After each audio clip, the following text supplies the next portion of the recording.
Magandang gabi, Philippine Air Force. Alamin natin ang magiging lagay at taya ng panahon ngayong gabi ng Sabado, 14 June 2025 at sa mga susunod na araw.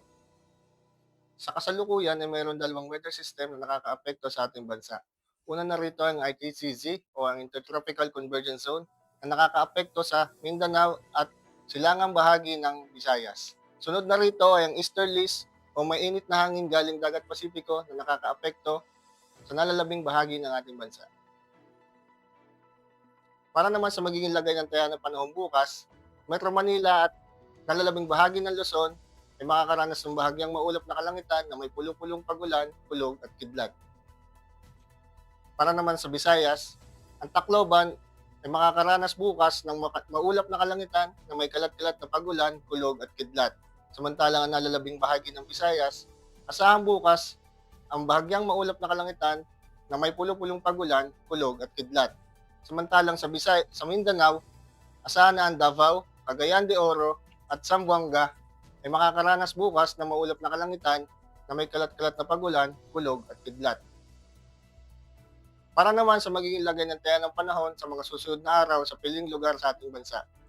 Para sa Metro Manila, Cavite, Angeles, Lipa, Puerto Princesa, Kalayaan Island, at Lapu-Lapu, asahan ng bahagyang maulap na kalangitan na may pulo-pulong pagulan, kulog at kidlat sa Lunes hanggang Miyerkules. Para naman sa Davao, asahan na sa Lunes ay makakaranas ng maulap na kalangitan na may kalat-kalat na pagulan, kulog at kidlat. Pagdating naman ng araw ng Martes at Miyerkules, asahan ng bahagyang maulap na kalangitan na may pulo-pulong pagulan, kulog at kidlat. Para naman sa Zamboanga, asahan ng bahagyang maulap na kalangitan na may pulo-pulong pagulan, kulog at kidlat sa Lunes hanggang Miyerkules.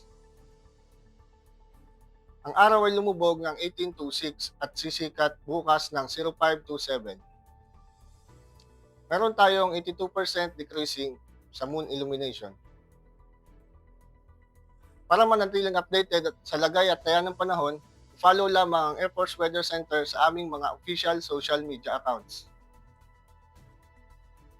Sa ngalan ng aming commanding officer na si Colonel Alvin John Q. Gador, PAP GSC, ako si Sergeant John Vincent S. de Mayuga, Philippine Air Force, Weather Forecaster ng Air Force Weather Center.